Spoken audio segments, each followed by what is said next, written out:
Hello, and welcome to tonight's live stream. My name is Catherine Yoon, and I will be leading the RCM Symphony Orchestra tonight. First on our program is the Overture by Vasily, which was composed in Poland in 1945. Following this, we have Shizuku Tatsuno, our concerto competition winner, performing Saint-Saëns Cello Concerto No. 1 in A minor. We really hope you enjoy.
Good evening. My name is Mark Bowden. I'm a composer and professor of music here at the Royal College of Music. During this evening's interval, I'll be catching up with the conductor for this evening's concert, Vasily Petrenko, and also talking to some of our students about what it's been like performing in this evening's concert. I'm thrilled to be joined by this evening's conductor, Vasily Petrenko, a world-renowned artist who has worked with many of the world's most prestigious orchestras. Vasily is music director of the Royal Philharmonic Orchestra since 2021 and chief conductor of the European Youth Orchestra. Vasily, welcome. Thank you. I just want to start off by asking you about your experience working with the RCM Symphony Orchestra. I believe this is your first time working with our students. How has it been for you working with them? It is a first time, but it's a great pleasure. I can see a lot of potential, a lot of bright future in terms of the personnel for the professional orchestras in the future. And it's always a very special feeling and very special moments to work with the youth orchestra when they discover the piece for the very first time for them. If you go into any professional orchestra and perform Also sprach Zarathustra by Richard Strauss, most of the players have played it at least a dozen of times in their life. And in this orchestra, I believe everyone, if not everyone, but vast majority of the players, they're doing it for the very first time. And of course, it's a very fresh approach, very special approach. And as it always happens, they give everything at every single moment. So it's obviously a combination of such passion and such dedication, together with some educational moments of experience, of the balancing of the things which I'm doing, and also some social aspects of life. Not just orchestral life, but I think human life. That's a complex work, very enjoyable work, and you can see the fruits very quickly. Wonderful. And many of our students hope to play in orchestras such as the RPO in their futures as they move on from the RCM. What sort of advice, what kind of things do you think our students need to be mindful of as they move through their studies and out into the world? It's not one unique advice. Obviously, we have joint programs together with RCM, Royal Philharmonic Orchestra, and we'll try to bring the best students into the orchestra. It's in the interest of everyone. The advice is to believe in yourself, and not just to RPO, but to many other orchestras, to not give up. Because life of musician is a beautiful life, but it's a tough life. It's, in most parts of the world, is hugely underpaid. It requires a lot of work. It requires a lot of listening, practicing, and all the aspects, a lot of traveling sometimes. And it also leads into unknown future sometime. But it is a beautiful profession, and it's a beautiful occupation because you play music. You're not sitting in front of the screen or computer. You are doing something beautiful, something incredible, collectively and individually. So my advice will be to believe in your faith, in your quality, in your skills. Take part on auditions whenever you can, and gain experience from them. You won't win all of them, but even if you lost, it's still the way and the path to success. Fantastic advice. Thank you so much. I just want to turn now to this evening's programme. It's a fascinating programme, music from Poland, from Grażyna Bacewicz. We have the Sanson Cello Concerto and the Strauss Also sprach Zarathustra. Can you tell us a little bit about how you go about preparing for a mixed programme like this? Well, they are mixed pieces, of course, from different epochs, from different countries, and from different backgrounds. But in a way, they're all united. Grażyna Bacewicz, she was writing it in Poland, this overture, under Nazi regime. And for her, there was the way how to express her hopes for victory and for the better future and for the better energy without being punished. Yes. Through the music, through the musical codes, through the bursting energy, positive energy, at the moment when most of the culture in Poland was oppressed by the German occupation. Strauss, Also sprach Zarathustra, is based on the Nietzsche philosophy, which then unfortunately, this philosophy was taken, this idea of Übermensch, in many ways was taken by the same Nazis on the flag. They interpreted it wrong, in my point of view. But there's a connection through Nietzsche in some ways. And also, Also Sprach, it's about the different aspects of life, about our path through the life, and about our values. Our human values, our humanity values, and our universal values. Zarathustra, as a prophet, he goes through different stages of his life, trying to find what is the happiness. And at the end, in Strauss' piece, he dancing his way to the stars and disappears in the universe. So Strauss was asking the questions, what is the subject of happiness in our life? Even if you are almighty, even if you know everything, you still need to find this happiness. How shall we live our life? Do we have to be attached to the moment and dance our way through the life? Or shall we do a lot of research and exploration, which probably won't make us happy? The key relations, the relations of this B minor and C major relation, B minor is a key of human, of subjectiveness, and C major, it's a key of universe, of the nature, and of objectiveness. And relation and conflict between those two cases throughout the whole piece, that brings this discussion up.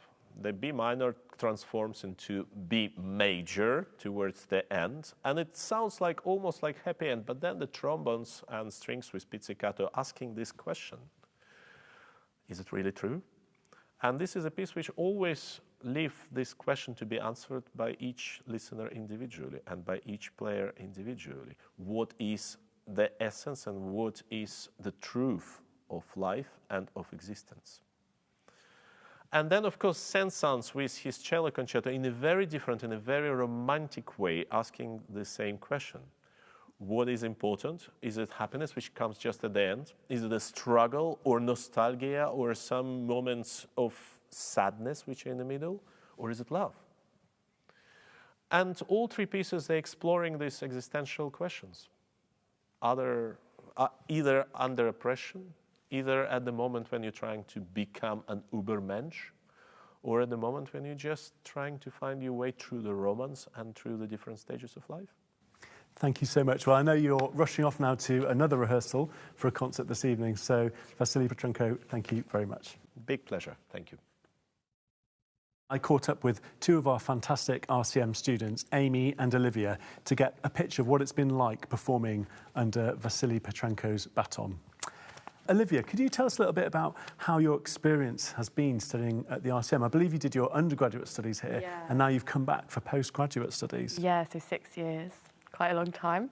But I've loved it, actually. It's very diverse. Like, there's just so many different opportunities, whether it's, solo concerts, chamber music, lots of orchestra, and then lots of very unique projects as well amongst that. Yeah, obviously there was the pandemic midway through my undergrad, so things kind of were on hold. So I'm very grateful to obviously come back for postgrad and kind of fill in those gaps where I may have missed out.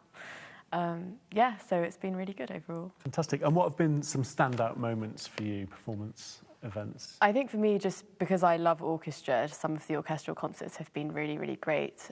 We did Shostakovich with Zachary Oramo last term, and I really, really enjoyed that concert. And also we did a choral concert of Alexander Nevsky. I think that was 2019. Yeah, that was another one I really, really enjoyed. Wonderful, thank you. So Amy, coming back to the bassoon then, obviously the bassoon is a fantastic instrument and one that we all want to see flourish and do well in the future. What would you say to young musicians thinking about choosing an instrument and perhaps some of the great things about playing the bassoon? Ooh, I think it's a really lovely instrument and it's not as tricky as people suspect. Yes, there are lots of different fingerings. So for example, for one note, we have up to like 12 plus different fingerings. But actually compared to other instruments, it's not so difficult to make an initial sound. So for example, I'll occasionally swap instruments with friends just for a bit of fun, pre-COVID, and I can't actually make a decent sound on the flute without feeling very lightheaded. The oboe I find very pressurized here. And so I think, yeah, there are some more difficult things about it, but it's not as tricky as people think, really. It's something that you can get going on straight away, Exactly. making music on. Exactly, and we've got some gorgeous pieces. We're playing some Saint-Saëns actually, and he wrote the most beautiful bassoon sonata. Yes. Yeah, absolutely. Wonderful. Thank you, Amy. Olivia, think about the programme this evening, the Batsevich, the Saint-Saëns and the Strauss. Can you tell us a little bit about the pieces and what they mean to you?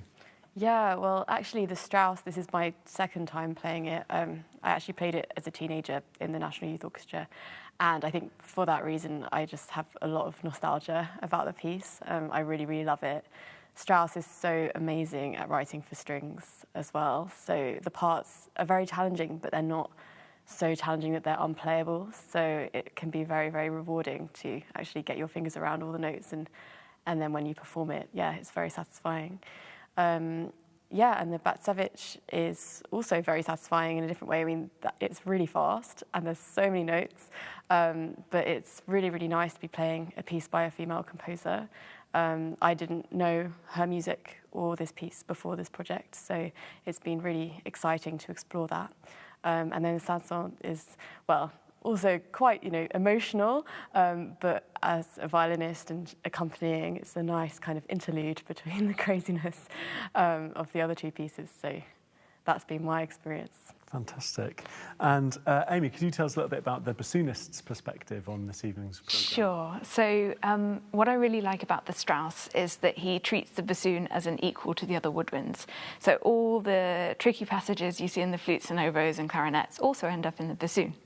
That is absolutely lovely. With the Batsevich, we end up, we've got some lovely lyrical bits in the andante in the middle of it, but we also get to enjoy watching the really tricky string parts and the really tricky clarinet and other woodwind parts.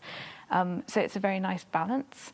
I also enjoy the Saint-Saëns, and what makes that slightly challenging in a sense is that we've got so many different things to be aware of. So we've got a conductor, we've got the soloist, and with an orchestra of this size, it's really about finding a balance as to where your awareness is and to be very aware of how your playing translates to what the audience hears.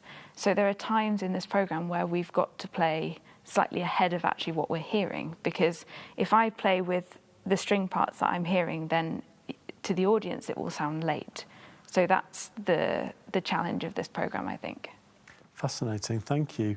And then, well, finally then, just to wrap up, Olivia, could you tell us a little bit about how you prepare for a performance? Are there any key things that you focus on just before you're ready to go on stage?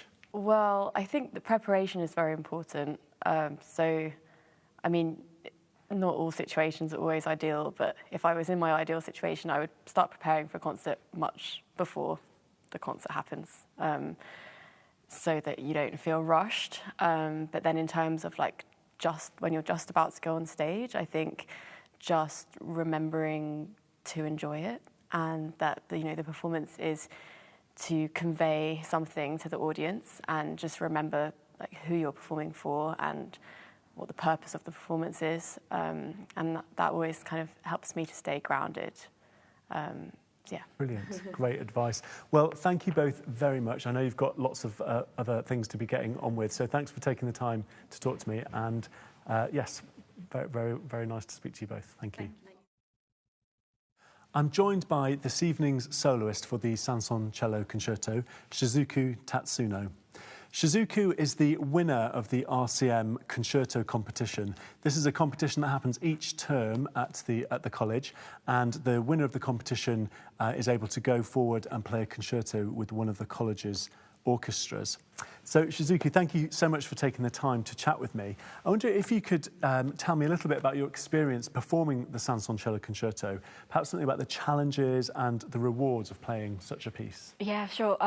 So I have played this piece a long time ago, and so basically I had no idea how to play cello properly, but I played, and then now it feels so different to play, and then also in this big stage and big people, really this large number of orchestra.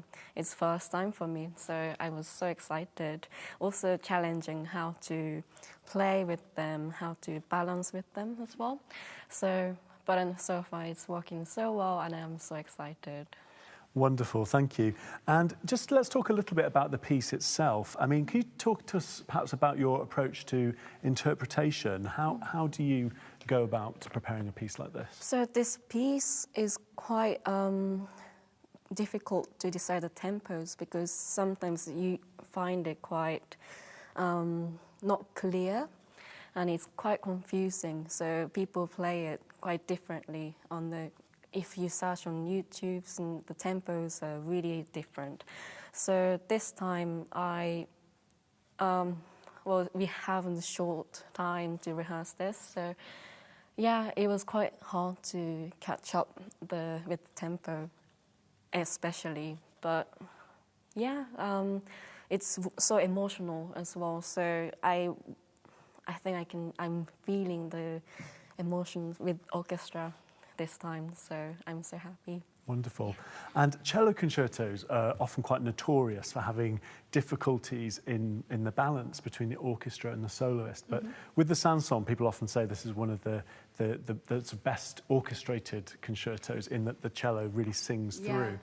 Could you tell us a little bit about that? What is it like playing with such a large ensemble? I don't know. It's quite a good question. I think the range of the notes are quite easy to hear for the audience as well.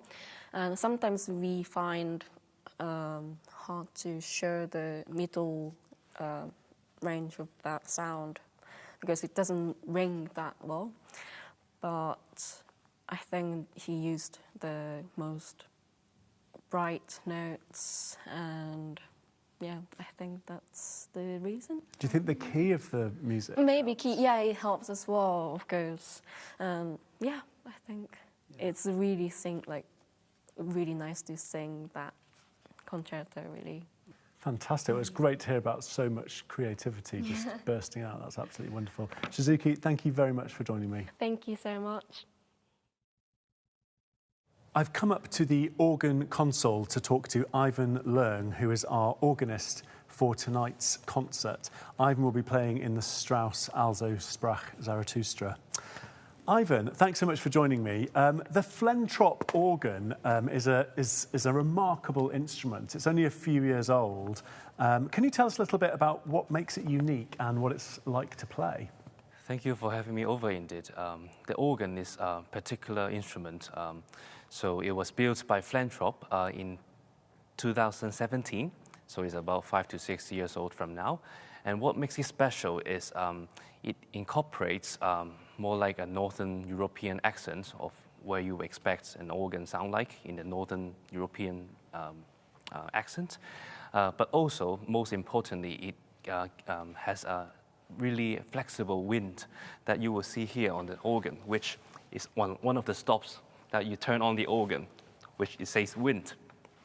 So before, if we talk about religion, Christianity, of course, the most perfect instrument is going to be the voice, because God created us with his own image. But if it is a second most perfect instrument, it should be the organ, because it has such a quality that it imitates the breathing of a human being, which we use the wind. So in the reservoir of the organ, you would feel and see actually the reservoir collapse when you play a big chord, and then it recharges when you lift the key. So the wind is something that is so important on this organ. Wonderful. Well, talking about big chords, you're playing the organ for this evening's performance of the Strauss. Can you tell us a little bit about what that feels like, playing that amazing opening, which so many members of the audience will recognise from Stanley Kubrick's film 2001: A Space Odyssey? Indeed. Well, although the organ part is only kind of a minimal part of the Also sprach, about maybe just a few minutes among the 30 minutes long program, it has a significant role in the Ausdruckssprache in Strauss.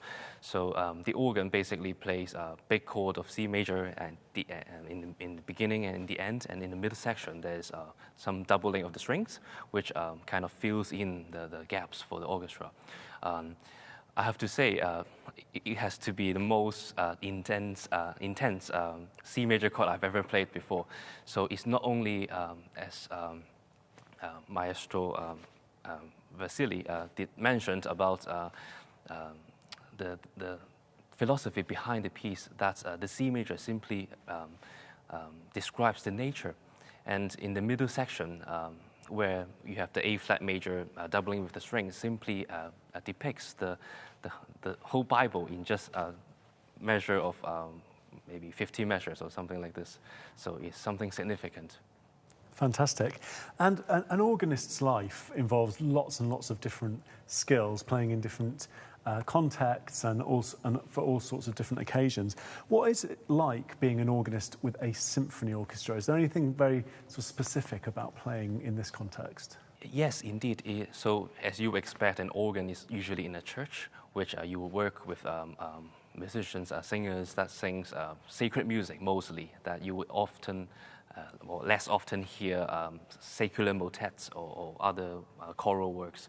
So in terms of playing with the orchestra, it's my first time as well, so I did really learn a lot that you really need to listen, and sometimes, or maybe not to listen, because if you describe as string playing, we really need the time to hear, to let the string actually vibrate and actually hear it from the console, from the distance that is so far away from here, obviously. So it kind of reminds me or teaches us how to coordinate with the orchestra. Yes, very important to keep your eye on the conductor. Exactly. Fantastic. Well, Ivan, thank you so much, and it's wonderful to learn more about this wonderful instrument. Thank you. You're welcome.